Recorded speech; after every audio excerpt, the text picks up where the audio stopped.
everybody. This is Chris with Howland Computer Services, and today we're going to discuss how to set up file revision history on your Windows 10 computer.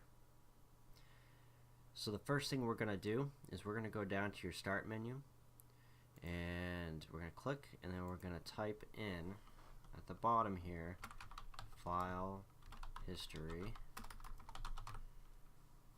Settings,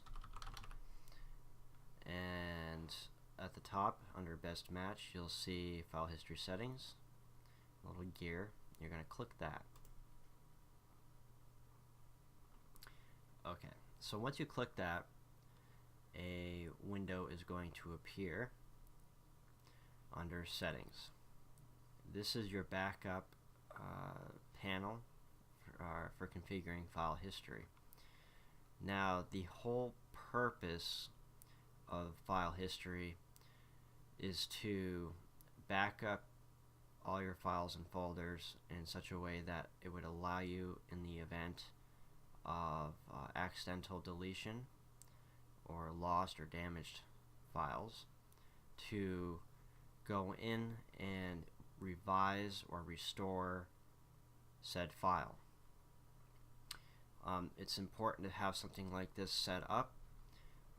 There's nothing worse than accidentally deleting or losing a file and not having to have a way to back up or restore that file. So what we're going to do is we're going to set this up so that you can restore your file or folders in the event of some kind of event where you lose or damage or delete said files or folders. So right here you'll notice a little plus icon that says add a drive. This essentially, in order for this to work, you're going to have a hard drive or some kind of storage device in which the files and folders are backed up onto. So in order to do that, you're going to click the little plus button, and a little window right here is going to appear, and it's going to give you an option to select a drive that is available. In this case, on this particular machine, I have a second hard drive called New Volume under Drive D, and it's indicating that I have 422 gigabytes free of 698 gigabytes, almost a 700 gigabyte drive. In this case, we're going to use this drive to save our backups too. So we're going to click on that, and it should automatically at this point start backing up your files and folders onto that drive, and you'll see here it is indicating that is the case. You'll see a toggle switch and it should say on. So now we're going to dive a little deeper into the options and settings of file history backup, and we're going to click on more options in order to do that. So we're going to click on more options. So this is your overview for your backup options. Right now, because we had just set it up, we just selected a drive in which our files and folders are going to be backed up to. Because we have not run a backup yet, the size of our backup is going to be 0 bytes. The total space on the volume is 698 gigabytes, and it's indicating right now that our data is not yet backed up. Now there's a button right here that says backup now. You're going to want to click this, but before you do that, let's just kind of review some of the options you have available to you.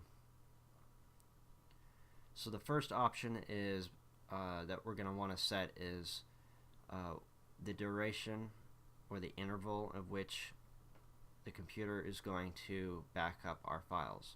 In this case, it's set at its default, which is every hour. You can click on this and you can change it so that it backs up every 10 minutes, 15 minutes, 20 minutes, 30 minutes, or its default 1 hour, or every 3 hours, 6 hours, 12 hours, or daily. so every 24 hours. What I would recommend is keeping it at every hour.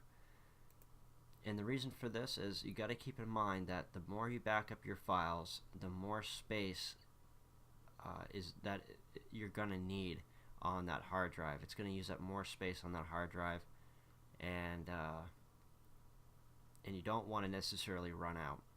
So keep that in mind. So we're going to keep it at every hour. Now, to kind of mitigate, running out of space, you can configure this so that it will keep your backups for a certain period of time.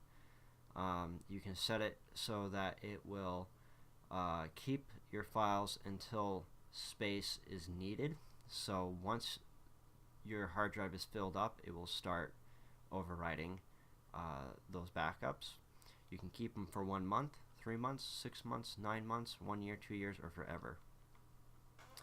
What I typically do is I keep them at the default forever, but really it's up to you, and it depends on how much space you have available on your drive, your backup drive. So in this case, we're just going to keep it at its default. Scrolling down, the next thing we're going to look at is backing up. You're going to choose what folders you're going to want to back up. In this case, it's going to select automatically some default directories in which it's going to back up. Now, if you want to select a specific folder which you want it to back up, you can just click here. It says Add Folder, and then you can kind of navigate where to which folder or file you want to add to this list, and just select the folder or file. Now, if you want to exclude folders, you can add a folder which it will not back up just by clicking this right here and doing the same thing. Just select a file folder and then hit choose this folder. At any point in time, if you need to stop using the backup drive you have identified at the beginning of this process, you can select here Stop Using Drive. It will not delete any files that you have currently backed up to the drive that is currently selected. Just keep that in mind, but if you need to stop using that drive for whatever reason, you can just hit Stop Using Drive and then select another one. There are additional settings below here for more advanced users. We will get into that at another time, but in this case we're just going to leave it at that. Now we can go up here and we can say, alright, we want to start backing up our files now, and you just click on this button right here. It says Backup Now. Click on that, and you'll see that it is working to back up our data. And it might take a while depending on how many files and folders you have selected to be backed up. It can take anywhere from an hour or more, so just keep that in mind. So but at this point, once it's finished, you'll have a complete backup of all the selected files and directories. And in any case in which you lose a file, delete a file, or what have you, you can recover those revisions, and we'll show you how to do that in another video.